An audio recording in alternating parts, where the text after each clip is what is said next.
So it's an interesting topic, obviously, the infrastructure and financial infrastructure and the impact that blockchain and the whole cryptocurrency space has to do with it. And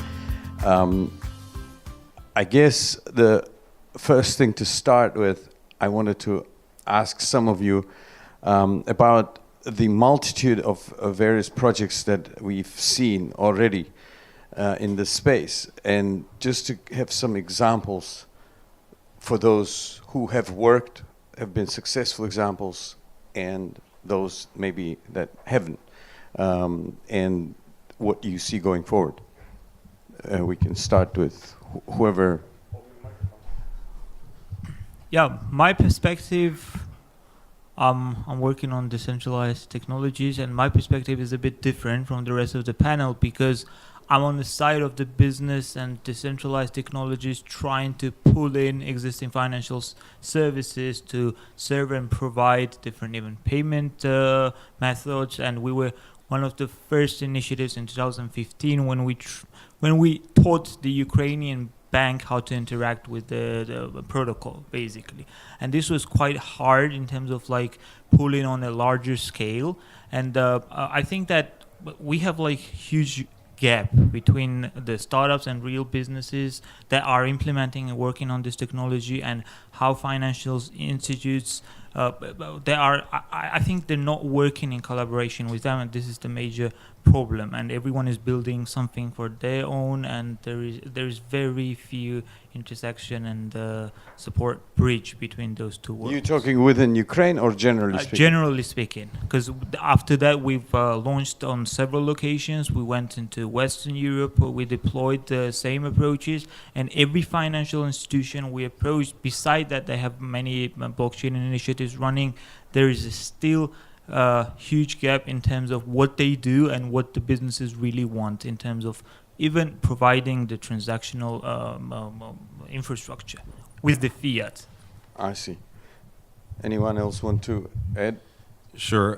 So we have been working with financial institutions over 2 years, talking about this topic, and we'll talk about in more detail where our success rate goes from still talking to actually having implemented and so on. And I want to project a few slides here just to share our experiences. So the first one is forget about blockchain. That's actually fairly serious in the sense that people care what it does. If it's blockchain or not doesn't make a difference. So if you stop talking about the fact, oh, we're going to do a blockchain with you, but say, actually, we're going to solve all your problems, things totally change.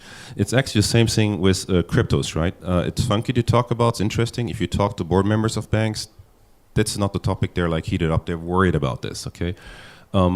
What they're worried about is finding basically their challenges. Talk to me about my challenges, right? I want solutions to that, not a blockchain as such.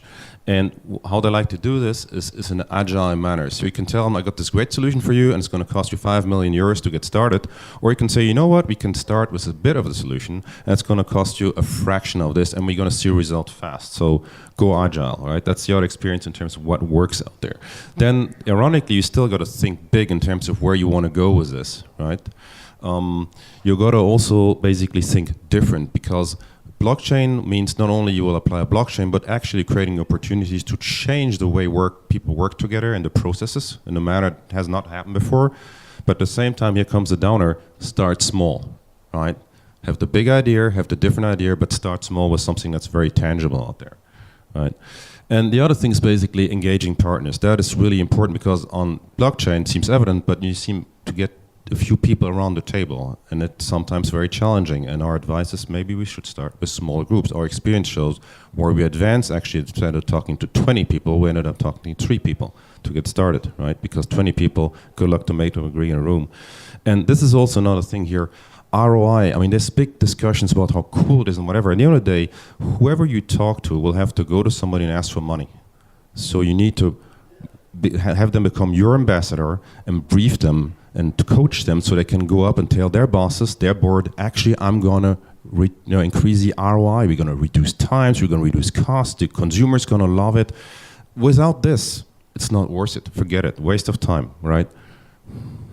And basically, the other thing is think about security and scalability. I want to add a little anecdote about Luxembourg, this little logo. So Luxembourg created InfraChain. We're one of the founding members of this. Infrachain is building nodes that are resilient, industry scale resilient. If this turns out to work in a banking environment, you need millions of transactions to flow through this. And it's not going to work on Bitcoin nodes, right? It's going to work on nodes that are basically in an environment where they're secure, difficult to attack, but also that resilient in the sense if one goes down, 10 others will go up and the transactions will continue. Like in a current dealing room, for example, right? That's a scale you need to think about. And the other thing is, I've used this slide so many times. Look at the problem, look at the chains out there, look at their features, and then decide which chain you want to use. I go into so many meetings where people told me, I met this other blockchain group, and they told me that I'm going to solve everything with Ethereum, right? It's not working like this. Be open-minded, right? And basically also, super important, it's only one component. If you build a blockchain-based solution, you need APIs. You may want to ingrain artificial intelligence in other technologies. It's just a component of something else. Again, think in terms of solutions. So I just wanted to share these things, and I'm going to stop there and go back to the skateboard, actually, because I don't want to, which I really like. But these are the things that work. So we have one situation basically where we sold an authorization tool. It's sold and paid for, but we took a value chain and picked one little piece out of there and said we're going to solve that little problem, and it works. Another example is power of signatures among people who trade. Seems totally stupid, but changing people's function is a complex thing. When you go inform everybody by email saying I changed jobs, no, I don't do dollars, I do Swiss francs, or I left the bank, I work in another bank, whatever, and you put that on a chain basically, and it's far more efficient. Small problem, but people are willing to play ball on a small problem when they see tangible outcomes. Thanks. Thank you. So I think we agreed that in order to keep this conversation as interesting as possible, we should try and be as disagreeable as possible. I think that today we see in the financial space and really everywhere, people running around like with their heads on fire, screaming DLT and blockchain and tokenize and everything. We're going to revolutionize everything. And that makes no sense. I mean, sure, it would be lovely to revolutionize everyone. We should all be in the streets, burning cars. But in practice, blockchain is, and first of all, I'm not even sure blockchain is the right name for it. But this thing that we're calling blockchain is not a broad revolution. It's almost useless for almost everything. Instead of being a very broad revolution, it's a very, very deep revolution. It's something which has substantial impact in a very deep way. It's about the ability to coordinate in a global, untrusted, hostile environment, which is why Bitcoin has such an obvious use case, right? You can transfer Bitcoin from China to America to Russia, 3 places that hate each other, 3 places that could never come to agreement on anything, and that works. And I suspect that part of the reason that people are running around screaming blockchain is because there's a lot of people who want to sell a lot of stuff. And what they want to sell is distributed databases or PKI systems or enterprise software or all kinds of things. I know this because for 2 years, this blockchain space was dead. And I was running a company during that time. It was possible to find funding. So we went to banks and innovation centers and we sold them all kinds of shit, right? And it kept the business going. But the truth of the matter is that we have yet to see any of the stuff in production, and most likely we never will, because the Promise is a sales tool. It's not a useful tool. And now I'm going to hand this over to someone from the Innovation Center at NASDAQ to tell me why I'm wrong. No, let's stop there for a second, because that was a loaded hold question. on, it's not going to be that easy, Edan. No, I actually, sorry. I had questions for him too. Yeah, no. Go ahead. And I tend to agree with you to some extent, and I also agree with Frank to some extent, because I've been in multiple meetings where you enter and people say, all right, give me blockchain. and that's it. That's the start of the discussion. Then on your bicycle, you have blockchain on your knee. Right. That's exactly what they say. And I think the primary step is, as you rightly said, understanding what is it that you're trying to solve. And majority of people don't have an answer even to that question, on one hand. On the other hand, I understand your point about saying that it's almost always useless for almost everything. I think that was the wording. And it sort of goes deep. I just wonder if you speak that from experience, or is it just your opinion? Yeah, I think I have a lot of practical experience in it, being on sort of the wrong side of this, which is, like I say, we've sold, I think this is not just my experience. A lot of people were in the blockchain space in 2014 to 2016 when nothing was happening. Suddenly became, remember the whole not Bitcoin but blockchain thing? That was like, we invented that shit to sell shit, right? And the reason was that there was a lot of hype. And so you could suddenly sell very, very simple solutions. And these solutions are good. Because you had an excuse. I mean, like, why is McKinsey a multi-billion-dollar company, right? They hire a bunch of MBAs who've never done anything in their lives. They send them to all kinds of places to tell people who are 20 years older than them how to do their jobs, right? It makes no sense. People from outside the reason it works is because I'm VP of something at mega corporation X, right? And I want to do something. But massive corporations are political systems. So I need to have a political excuse to do something. So it wasn't me. I didn't decide to do this thing that is really, really unpopular but extremely necessary. They forced it onto me. It was McKinsey, right? So it wasn't me. We just, it's blockchain. Everyone has to do the blockchain thing. And it's a very effective thing. And in many ways, blockchain is improving the world, but not in the way that, we explicitly say. I agree with you there. And I think we all of us have a responsibility to be careful from over-evangelizing something, and I think we do that sometimes, and I think you make a fair point. Let's listen to Alex, what he has to say to that. Yeah, I disagree completely. No, I have to say, just super distracted to see that for the 500th time. Let's turn it off. Just turn it off. We lost our tech. It was an excellent idea. That one. Okay. Fantastic. So on the enterprise side and kind of the McKinsey model, I think there's different reasons for why that works, and generally you just need a third perspective, and they do a lot of legwork and research that a single VP, to your point, can't wrap their head around, and the quadrant is a very oversimplified way of making that research tangible and digestible by boards and other entities that are participants in this in the enterprise. But theoretically, you're kind of right. I mean, the drive is the same thing, but it's a more complex, directionally correct. But I wanted to actually take a step back and try to make one base statement, which would be interesting to see if we can all agree with. And then from there, I think it could be a pretty interesting discussion. So we've been looking at the blockchain space for over 6 years now. Different attributes of it. Being an exchange, we care both from strictly a technology perspective, because we're fundamentally a tech company, but also being an operator of exchanges and monetary systems and other aspects of the financial sector. We're also very interested in the cryptocurrency aspect of it and how that will impact the future of finance in general. But to us, really, when looking at blockchain and cryptocurrencies, the underlying technology does something that's actually pretty generic and really oversimplified. It's designed to automate reconciliation of complex ecosystems with multiple participants that are trying to move value.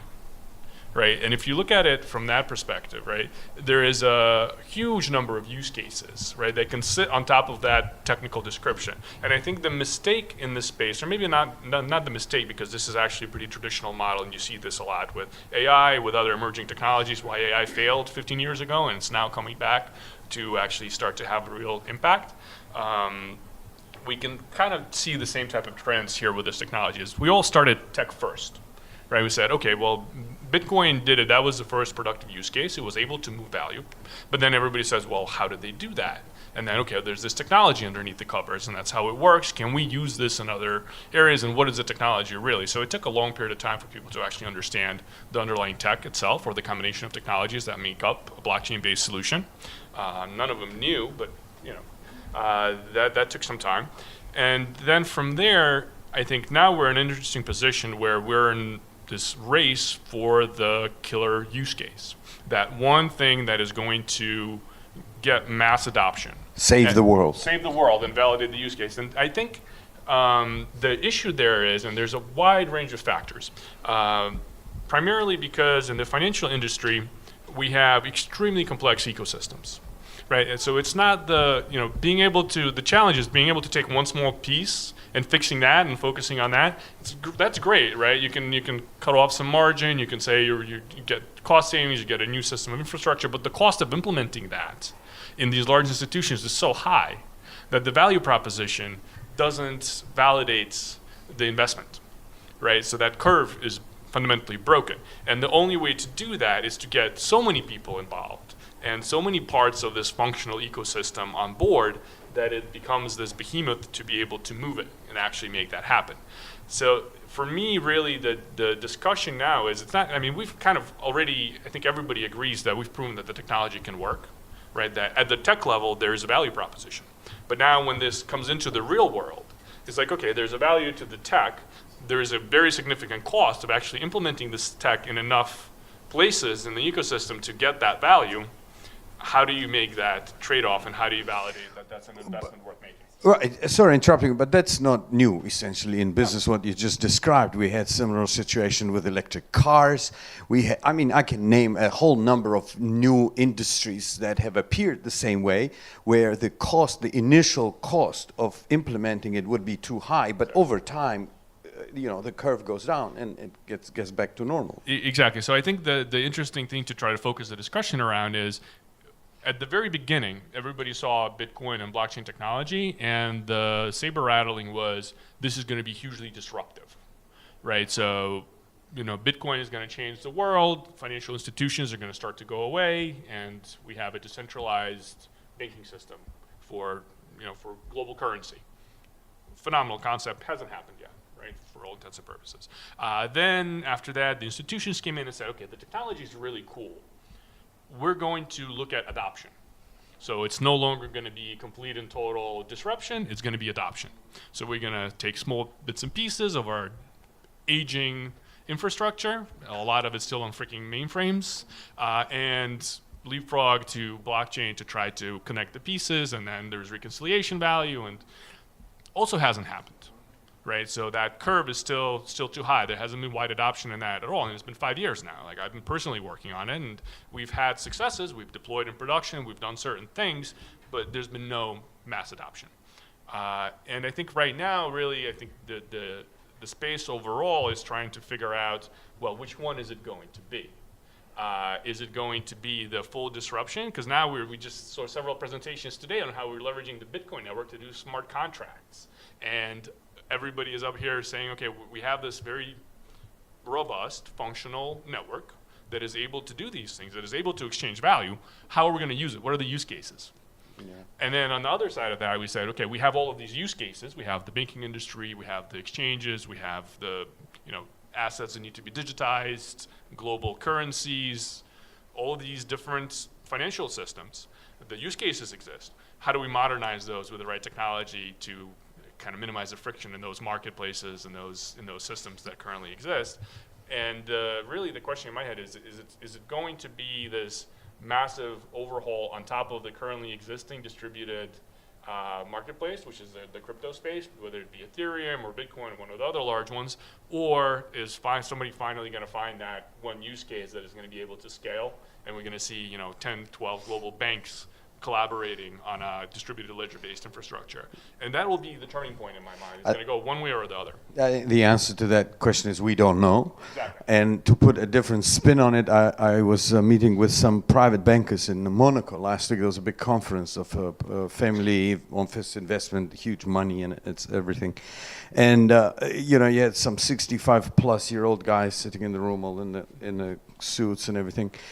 And they came to conclusion for their private banking business that whether like it or not, and they have no idea what blockchain is, crypto, but they need to start thinking about it because their clients are asking. Their clients come to them and saying, what's going on? Tell us about it.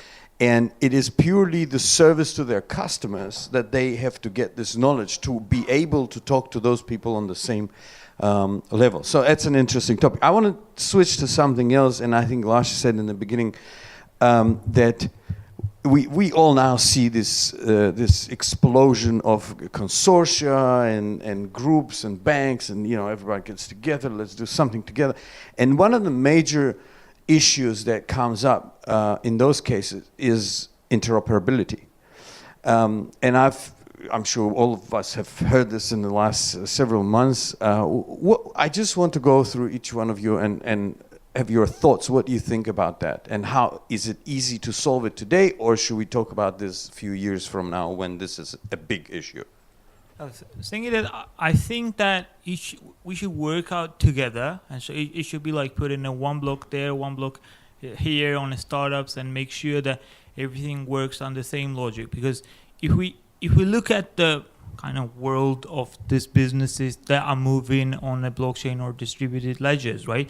They're not just changing some product they release. They change the entire governance models, their business models, and that's a massive, colossal scale. And it's not about only internal processes, but it's about the networking with other ecosystem and the players. And you can't just isolate from them and say that, okay, we are on mainframes, but we're going to put the bits and pieces. But some people do that. Yeah, that's the major problem that I see. So everyone is like locked down in their own rooms, even sometimes in their innovation labs, and you can't really does not really even know what they're working about. Has anyone any clue what really R3 is doing and what technology they're developing and where those money really goes and how it can be applied? That's a major problem. We talk about open source codes and like open source ecosystems, but we don't really see that much collaboration between those two worlds. And so how do you think we should go about solving that? Is there a solution to that? The solution, I guess, my personal experience, like working even with on a government level, implementing those parts, there's like one little spark of hope when you are trying to implement these new technologies in countries or in places where there is no infrastructure beforehand. So they're more flexible, they're more easy, they can be more riskful, and maybe those locations and those enterprises, or even like starting out companies that are in the fintech, they will be the ones that will provide this interoperability much easier and earlier than the big corporations. And working with them, with small and medium businesses, with small and medium providers, financial service providers, I think this could be the gateway to a message adoption. I see. Frank, what do you think? Two aspects. So consortia, we have worked with a lot of them, and give you one example. Over 2 years ago, we did two groups. On the third floor were people hacking away at a POC. On the first floor, there was the business side. And after 2 days basically hacking away, 2 days of hacking, there was something that was showable, basically, on the problem working on, this transfer fund parts. The business side hadn't finished at all. It took him, in fact, 6 months to do white paper. Why? Because you had 20 banks sitting there, they could agree on nothing, and even that the final white paper had to be done by excluding some banks, because else it wouldn't have worked. So big groups are really tough to get anything advancing. Clearly, you gotta build small groups to get moving on something. Back to interoperability, totally essential, yes, absolutely. And it comes back to the point that you need to get people used to work with multiple chains and to build bridges. So we for example, build a reconciliation tool, again, for the film industry, but can use for other things. And it accepts information from it could be an Excel, PDF, or any other blockchain. If you don't do that, it's simply not gonna fly, right? So that's an important component.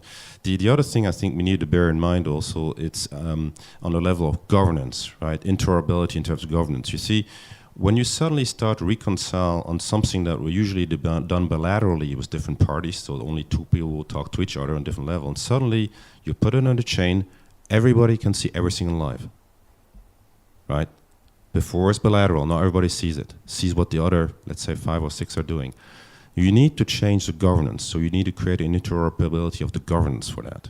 How do you work together now that it's fully transparent, right? How do you correct things on a chain now that everything is transparent? So it is partly more important on the governance level, on the process level, than on the technical level. To me, I'm with you on that one. The technical level is solvable.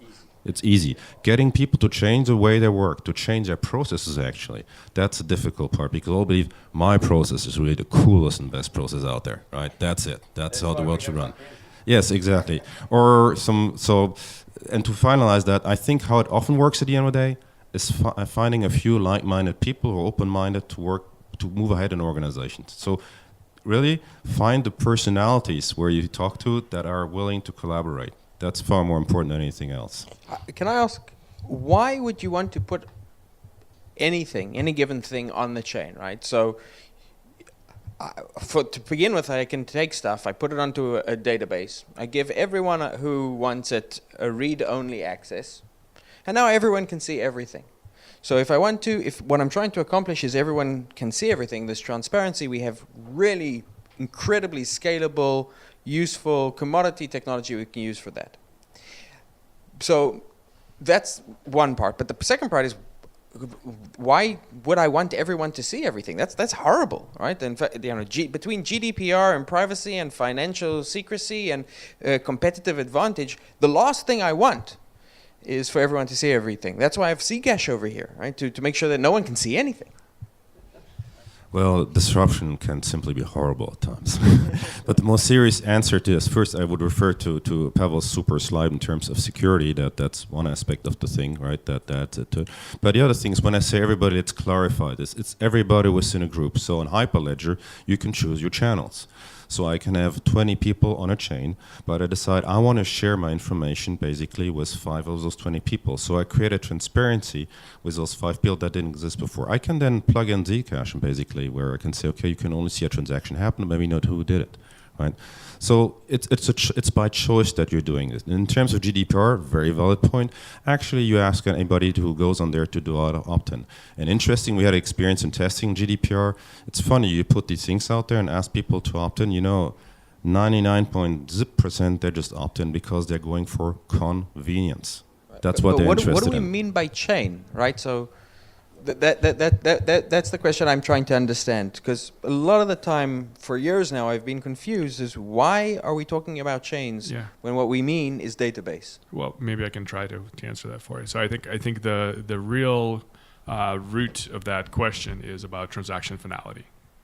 And the reason you put things on chain versus a distributed database, because even with a database, there is timing, concurrency, and other issues. And generally, you can't scale a single database on that aspect. And everybody wants to have full visibility and control within their infrastructure of that data in some way, shape, or form. What blockchain and what Bitcoin actually allowed us to do is basically automate the reconciliation. So it's a different model for replicating data across infrastructure, across data centers, across these walled gardens that financial institutions have. What Bitcoin and blockchain technology offers us is automation of reconciliation. So it's basically replication of that data with assurance. And what the assurance allows us to do is actually take a look at processes which are in the financial industry are called clearing and settlement, which are pre and post transaction processes, both designed with clearing to do assurance and guarantees on the existence and the deliverability of the asset before the transaction. And then the settlement actually does that same assurance and reconciliation on the delivery of the asset post the transaction. And those are multi-billion-dollar processes in the financial industry, and compress that into an atomic transaction that guarantees both the deliverability and the delivery in a single unit.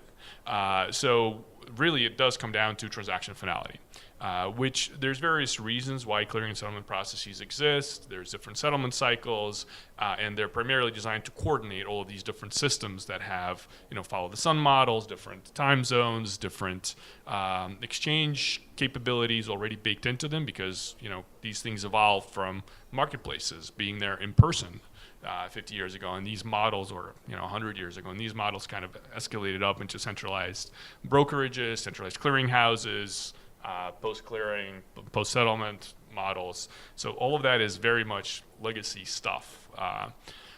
But let's see, where was it going? I think hopefully that answered your question to a certain extent. But my fundamental issue with some of the things that are being said before, and this is kind of where it starts to get interesting, is you can't realize that, it has to be holistic to a certain extent. Somebody is going to have to come up with the model that is going to have people look at it and say, holy shit, we need to adopt this.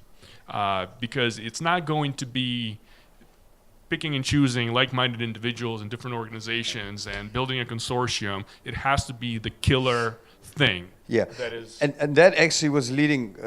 Sorry, that was very well leading into my next question, because with right, is that? Oh, come on, now everybody knows that we did.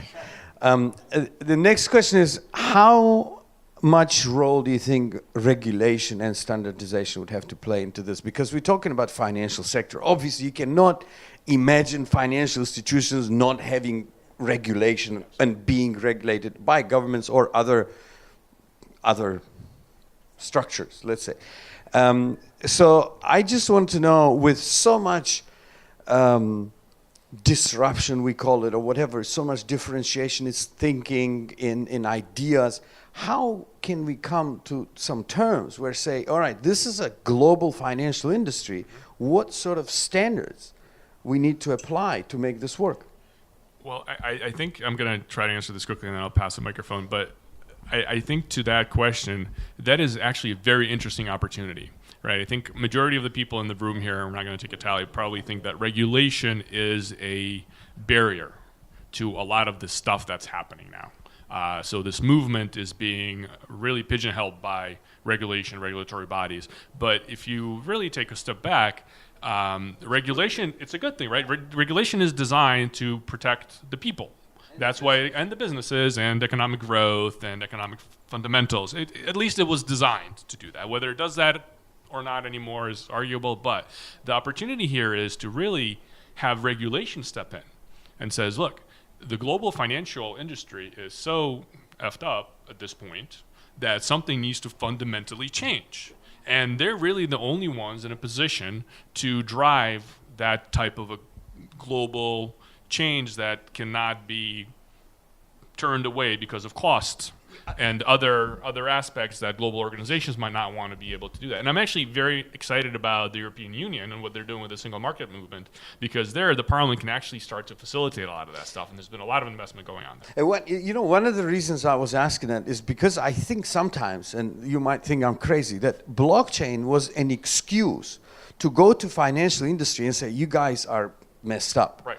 It may not be a good excuse, bad, I don't know. But sometimes I think they needed a shake-up of some sort. You know? The financial crisis was an excuse. Well, blockchain could be a potential solution, but yes, you're absolutely right. I think when it comes to regulation, the regulators were a bit hesitant and they looked at cryptos, right, which they don't like. But when we had a conversation like, well, actually, on a blockchain-based system, the reporting to you could be like fully transparent. You plug into a chain and can download it whenever you want. Suddenly they went bing. I like blockchain actually. Right? It's the same thing. Give them an ROI. So if they have the feeling that can better supervise their banks by getting blockchain-based reporting, the regulator will play ball. But it's true that regulation actually is a wall around the banks that protects them, right? That makes market penetration so difficult.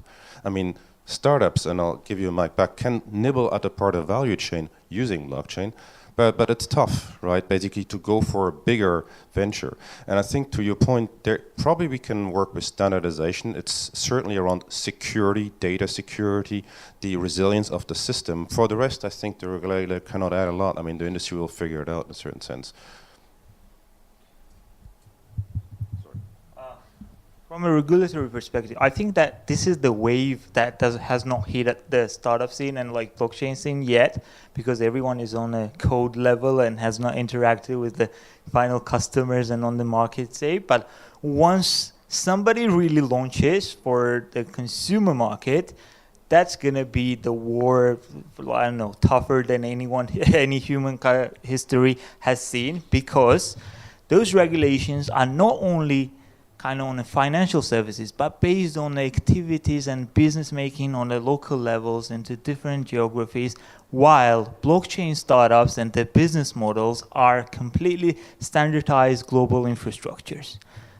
On our case, like we launched in 3 different locations, working with 4 different banks, with 3 different regulatory kind of warnings on KYCs, IMLs we need to comply, and this is a huge cost. You can't really expect the startups to bloom out and like provide these infrastructures with this scattered and like different regulatory frameworks. So I think that first phase that needs to be done, it will be a kind of a deregulate, like make him move a bit. We need to move a bit in the back, and then look and standardize at some point a regulatory framework on a global level. Because in that case, I think that most of the businesses and blockchain startups won't have a chance to expand and really show the full potential of the infrastructures. I would say that regulation is the primary driver behind blockchain adoption and growth. And we've seen this from the very, very beginning, right? Central banks massively intervened in the economy in 2008. Boom, you get Bitcoin. There's a drug war. People aren't allowed to buy marijuana. Boom, you got Silk Road. The SEC says that small investors can't get the same advantages of big investors. They can't get access to early stage deals. Boom, you get ICOs. Korea tells people that they're not allowed to gamble. Boom, you get Korea as the largest buyer of tokens in the world. In China and in Nigeria and all kinds of countries around the world, they tell people they're not allowed to move their money outside or between borders. Boom, China becomes the #1 source of liquidity for Bitcoin. $60 billion in 2017 were transferred out of China using Bitcoin as a medium of exchange. And the list just keeps going and going and going. This entire industry is driven by regulation. And when I say that this is a deep revolution, that's what I mean. It's not going to affect everything in every single way, but we live in a global world, right? This room is full of people from everywhere. Many of us have lived in multiple different countries. There's really no reason for us to call ourselves Ukrainian or American or whatever. I don't know what I am, but I do know that I've interacted with all of you on Reddit and probably called you idiots on Twitter, right? And that's where we live our lives. And these regulatory barriers are primarily nationally based, whereas blockchain is a new form of governance which is internationally based. And it's starting in finance, but I think it's going to spread to other places where we want to see a non-national, non-nationally based regulatory regime starts to reflect the way we're really living our lives and thinking about ourselves. Extremely well put. And I think I wanted to just add one thing. Like all those things that you mentioned are exactly right, but they're basically unintended consequences of regulation, right? Is, swinging the pendulum in the other direction. What I think the opportunity is now starting to be shaped, as you mentioned, is to really have those start to become intended consequences, right? And to start to look at sociological patterns and how do you design regulation for the new global economy and for new patterns of globalization, which is exactly the right thing. And this could be the technology that enables us to actually do that, because AML and KYC is actually exponentially easier to perform on a Bitcoin network than it is to perform across hundreds of large banking entities, right? So it's actually a lot harder to launder money on a Bitcoin network or any other network than it is in the current economic system that exists today. So there's a really significant opportunity there. Yeah, I would love to have this conversation endless, because I have so many questions in my head. How far does the AML go? How far does the KYC go? I mean, today, I think they request my grandmother's blood test sometimes, and I go to open a bank account sometimes, and it's a good discussion. But I want to have maybe some questions from the audience, because I think we're running out of time slowly. So maybe somebody has some questions or not. Yudo. I have a small question. Really, when you tight the regulation, then people try to avoid it. And it's like when Bitcoin appeared, it was result of not just the crisis, but the fight with offshores, the early, when people started to really use Bitcoin, I know that many people are switching to Bitcoin because offshores are no longer an option. And but do you see that in this case the cryptocurrency can become regulated, because technically they try to oppose the regulation and you cannot regulate something that was designed to oppose the regulation. Cryptocurrency is regulated. It's regulated by the blockchain. That's what the blockchain is. It's the governance system and regulation system of cryptocurrency. I think his question was more related to regulation from the governments. No, that's what No. censorship resistance means. I mean, so I'm sorry to take a very clear stance here. I think it's actually more nuanced than that. But broad, directionally speaking, I think that's the point. I think the point to your thing is it's not what's required for AML and KYC. That can be selective. It's how you do it, right? So everybody in this room can have a single unique identifier that's attached to them. How much information is associated with that unique identifier could be entirely up to them, and that could dictate what kind of account, what kind of asset they can hold in that account. Regulated assets, unregulated assets, so on and so forth. But what this Big Bang approach, and this is kind of my argument towards, it's starting to feel like the current crypto large-scale networks are going to win in this ideological, okay, is it going to be blockchain with the current financial ecosystem, or is it going to be Big Bang disruption from a Bitcoin or an Ethereum that has a wide range already and is continuing to grow? But at some point, regulation is going to have to be brought into that equation, and do that constructively is the real opportunity. Yeah, I mean, there's like benefits on both sides, regulating, non-regulating. But like on a big picture side, I think from a currency perspective, the more kind of diverse and mixed up pool we have on regulated, non-regulated, anonymous, non-anonymous, government, digital asset, currencies, and etc., more we're going to see the value of those instruments. Because from an economical perspective, the money and the value, everything comes from the competition. And this actually, it's not about winning, who's going to win, the cryptocurrencies or the fiat money or regulated money or private money. It's about to have a healthy competition among those instruments. I think that's where we're heading. I think it also, and maybe we underestimate it today, it will also largely shape how the whole society will develop globally. People will change. I mean, the way we think will change. Our children will live in a different world. And I think that's why we all have a responsibility, not to over-exaggerate certain things and maybe not to overpower. So to the point, I think if it becomes too big and significant, the governments will regulate it. That's the Japanese said. Bitcoin is now means of payment. They control it, but it's a crypto. You can create one like this. We could do it here today. So it's a cat and mouse game. I want to ask ourselves maybe the last question, if we had to do a bet on which use case is going to be the breakthrough in finance, which one would it be in one word? I would say, I'm just going to get started. Let's say KYC. What do you think? Yeah, actually, I thought the identity part is the easiest to implement. I'd have to take a step back and say it's going to be reconciliation. And I'd have to disagree with you, actually, and I think it's an important point. In my personal opinion, I think ambiguity and a large amount of diversity is actually bad when you talk about exchange of value.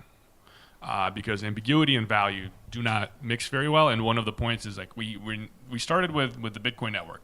Super simple, right, implementation. Finality of transactions on the blockchain, fully modeled that way and scalable to a certain extent. There's some limitations on performance, but compute is changing all the time thanks to you guys and everybody else that's looking at this space. Things like Lightning and other layers and layers and layers that are being built on top of it are adding ambiguity and are actually starting to look more like the current financial system as it exists today. Because it brings up the layers, it brings ambiguity, it messes with transaction finality. We have an opportunity to scale horizontally here, not to build other layers. And that's an important thing in my mind. There's this old line that people used to say about the internet, which is that the internet views censorship as damage and routes around it. The blockchain views national borders as damage and routes around them. The killer app for blockchain today and in the future, and it's going to grow in more and more refractions, will be in one deep aspect, which is that everywhere that national borders get in the way of commerce, blockchain will break down those barriers. On this wonderful note, Edan, I would want to thank everyone. It was a very interesting discussion. We'll continue it over a glass of Prosecco later on. Thanks.